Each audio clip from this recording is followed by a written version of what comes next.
Hello guys, welcome back. മറ്റൊരു വീഡിയോയിലേക്ക് എല്ലാവർക്കും സ്വാഗതം. ഇന്നത്തെ എൻ്റെ വീഡിയോ എന്ന് പറയുന്നത് ബാംഗ്ലൂർ വിശേഷങ്ങളാണ് കേട്ടോ. ഒരു 3 വീക്സ് ബാംഗ്ലൂർ ഉണ്ടായിരുന്നു. ആ ഒരു 3 ആഴ്ചയും എങ്ങനെയൊക്കെയായിരുന്നു, എവിടെയൊക്കെ പോയി, അങ്ങനെ എല്ലാം കൂടി ക്ലബ് ചെയ്ത ഒരൊറ്റൊരു സിംഗിൾ വീഡിയോ ആണ് ഇത്. ഓഫ് കോഴ്സ് ബാംഗ്ലൂർ എന്ന് പറയുമ്പോൾ തന്നെ ആദ്യം മൈൻഡിൽ വരുന്നത് ഷോപ്പിംഗ് ആണല്ലോ. അപ്പോൾ ഒരു സൺഡേ കിട്ടിയപ്പോൾ തന്നെ ഞങ്ങൾ നേരെ ജയനഗർ പിടിച്ചു. അപ്പോൾ വിചാരിച്ച അത്രയും വീഡിയോസൊന്നും എനിക്ക് എടുക്കാൻ പറ്റിയില്ല കേട്ടോ. പിന്നെ ഈ ഷോപ്സിലൊന്നും തന്നെ ബാർഗെയിനിങ് അലൗഡ് അല്ല കേട്ടോ. പിന്നെ കുറേയൊക്കെ നടന്ന് മടുത്തു. അതുകൊണ്ട് തന്നെ ഞങ്ങൾ ഷോപ്പിംഗ് പെട്ടെന്ന് തന്നെ സ്റ്റോപ്പ് ചെയ്തു. പിന്നെ ഞങ്ങൾ പോയി എംപയറിൽ പോയി ഒരു ബിരിയാണിയൊക്കെ കഴിച്ചു. അങ്ങനെ ഈവനിങ് നമ്മളൊന്ന് ബോബിലൊക്കെ പോയി ജസ്റ്റ് ചിൽ ചെയ്ത് തിരിച്ചു പോന്നു. പിന്നെ ഇതാണ് കേട്ടോ ഞാൻ സ്റ്റേ ചെയ്തിരുന്ന അപ്പാർട്ട്മെൻറ്റ്. പിന്നെ വീട്ടിൽ നിന്ന് മാറുന്ന ഒരു ഹാങ് ഓവർ തീരാൻ തന്നെ എനിക്കൊരു 1.5 ആഴ്ച പിടിച്ചു കേട്ടോ. അതുകൊണ്ട് കാര്യമായ വീഡിയോ ഒന്നും തന്നെ ഞാൻ അന്നേരം എടുത്തിരുന്നില്ല. അപ്പോൾ ഇത് ഞാനിടയ്ക്ക് ചെറുതായിട്ടൊക്കെ എടുത്ത വീഡിയോ ആണ്. അതെല്ലാം കൂടി ഒന്ന് ക്ലബ് ചെയ്തേ ഉള്ളൂ. പിന്നെ നമുക്ക് ഫുഡൊക്കെ ഉണ്ടാക്കി തരാനായിട്ട് ഒരു ചേച്ചി വരും കേട്ടോ. ഞാൻ എൻ്റെ കൂടെ റൂമിൽ ഒരു കൊളീഗും കൂടി ഉണ്ടായിരുന്നു. ഞങ്ങൾ 2 പേരായിരുന്നു. പിന്നെ എനിക്ക് ഏറ്റവും ഇവിടുത്തെ ഇഷ്ടപ്പെട്ട ഒരു സ്ഥലം എന്ന് പറഞ്ഞാൽ ഇവിടുത്തെ ടെറസാണ്.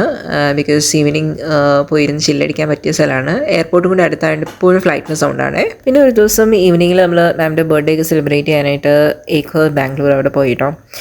എല്ലാവരും ചെറുതായിട്ട് വേരൊക്കെ അടിച്ചു, ഫുഡൊക്കെ കഴിച്ചു. നമ്മൾ എന്തായാലും തിരിച്ചു പോയി. നല്ലൊരു ആംബിയൻസ് ആയിരുന്നു. ഇവിടുത്തെ ഫുഡൊക്കെ അടിപൊളിയായിരുന്നു കേട്ടോ. വി ട്രൈഡ് നാച്ചോസ്, പിന്നെ അതുപോലെ രാമൻ ബിരിയാണി ട്രൈ ചെയ്തു, ദെൻ പാസ്ത, അങ്ങനെ എല്ലാം നമ്മൾ മിക്സപ്പ് ചെയ്ത് വാങ്ങിച്ചു. ഇവനെല്ലാം തന്നെ അടിപൊളിയായിരുന്നു. പിന്നെ I think they have on drawing, so even the view was also really good. അങ്ങനെ ആ ഒരു ദിവസവും കഴിഞ്ഞു. നമ്മൾ ശരിക്കും സ്റ്റേ ചെയ്തിരുന്നത് എയർപോർട്ടിനടുത്തുള്ള ഔസോൺ അർബാന എന്ന് പറഞ്ഞിട്ടൊരു ടൗൺഷിപ്പ് ഉണ്ട്, അവിടെയായിരുന്നു.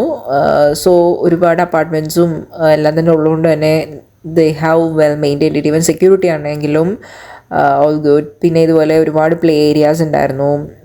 Even swimming pool, park, sitting space എല്ലാം ഉള്ളതുകൊണ്ട് തന്നെ വൈകുന്നേരം നടക്കാൻ നല്ല രസമായിരുന്നു. ഞങ്ങളൊന്ന് ഹൈപ്പർ മാർക്കറ്റ് വരെ പോകാനായിട്ട് ഇറങ്ങിയതാണ് കേട്ടോ ശരിക്കും. അപ്പം പോകുന്ന വഴി ഈ പാർക്ക് കണ്ടപ്പോൾ കുറച്ചൊരു ഊഞ്ഞാലൊക്കെ ആടി. ഇവിടെ ഒരുപാട് മരങ്ങളുണ്ട് കേട്ടോ. അതുകൊണ്ട് തന്നെ കിളികളുടെ ശബ്ദവും പിന്നെ ഇങ്ങനെ അണ്ണാൻ, അങ്ങനെ ചെറിയ ചെറിയ കിളികളൊക്കെ ആയിട്ട് ഒരുപാട് നമ്മൾ കാണാത്ത കുറേ കിളികളെയൊക്കെ കാണാൻ പറ്റും കേട്ടോ. അപ്പോൾ ഇതാണ് അവിടുത്തെ ഹൈപ്പർ മാർക്കറ്റ്. അങ്ങനെ ഞങ്ങൾ ഷോപ്പിലൊക്കെ കയറി സാധനമൊക്കെ വാങ്ങിച്ചു. പിന്നെ അവിടെ നിന്ന് ഇറങ്ങുമ്പോൾ തന്നെ വീണ്ടും ഇതുപോലെ ഒരു പാർക്കും കാര്യങ്ങളും ഒക്കെ ഉണ്ട് കേട്ടോ. ഇവിടെയും കുട്ടികൾക്ക് കളിക്കാനുള്ള കുറേ ഐറ്റംസ് ഉണ്ട്. പിന്നെ ഇവിടുന്ന് നേരെ കാണുന്നതാണ് പൂളിന് ഒരു സ്പെഷ്യൽ ഇൻസ്ട്രക്ഷൻസ് എല്ലാം കൊടുത്തിട്ടുണ്ട്. കുട്ടികൾക്ക് വേണ്ടി സെപ്പറേറ്റ് പൂൾ ഏരിയ ഒക്കെ ഉണ്ട് കേട്ടോ. പിന്നെ അവരൊരു പർട്ടിക്കുലർ ടൈം കൊടുത്തിട്ടുണ്ട്. ആ ടൈമിൽ മാത്രമേ ഇതിൻ്റെ ആക്സസിബിലിറ്റി ഉണ്ടാവുള്ളൂ. അപ്പോൾ അങ്ങനെ ആ പൂളൊക്കെ കണ്ട് വീണ്ടും കുറച്ച് കാഴ്ചകളൊക്കെ കണ്ട് ഞങ്ങൾ ഇങ്ങനെ നടന്നു.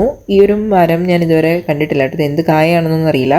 പിന്നെ കിടക്കുന്ന കണ്ടപ്പോൾ ഭംഗി തോന്നിയപ്പോൾ ഞാൻ ജസ്റ്റ് എടുത്തതാണ്. അങ്ങനെ ഓരോ കാഴ്ചകളൊക്കെ കണ്ട് വർത്താനൊക്കെ പറഞ്ഞ് ഞങ്ങളിങ്ങ് നടന്നു കേട്ടോ. പിന്നെ എൻ്റെ കൂടെ ഒരു ഫ്രണ്ട് ഉണ്ട്. ആൾക്ക് വീഡിയോ എടുക്കാൻ വലിയ ഇൻട്രസ്റ്റ് ഇല്ലാത്തതുകൊണ്ട് ഞാൻ പിന്നെ വീഡിയോ ഒന്നും എടുത്തില്ല. ഈ റൈറ്റ് സൈഡിൽ കാണുന്ന എൻ്റെ കൊളീഗിൻ്റെ അപ്പാർട്ട്മെൻറ്റാണ്. ആളുടെ കുട്ടികളെ കണ്ട് ഞങ്ങൾ വർത്താനമൊക്കെ പറഞ്ഞു. പിന്നെ ഈ ഇവിടുന്ന് തിരിയുമ്പോൾ തന്നെ ലെഫ്റ്റ് സൈഡിൽ കാണുന്ന അപ്പാർട്ട്മെൻറ്റിലാണ് ഞങ്ങൾ സ്റ്റേ ചെയ്തിരുന്നത്. ഞാൻ അവിടെ ഉണ്ടായിരുന്ന സമയത്ത് ഞങ്ങളുടെ സാരഥിയാണിത്. അപ്പോൾ ഇതൊക്കെയാണ് എൻ്റെ ബാംഗ്ലൂരിലത്തെ ദിവസങ്ങളിലെ കുറച്ച് വിശേഷങ്ങൾ. എനിക്ക് വീഡിയോ ഇഷ്ടപ്പെട്ടിട്ടുണ്ടെങ്കിൽ ലൈക്ക് ചെയ്യുക, സബ്സ്ക്രൈബ് ചെയ്യുക. വീണ്ടും കാണുന്നതിന് വരെ ബൈ.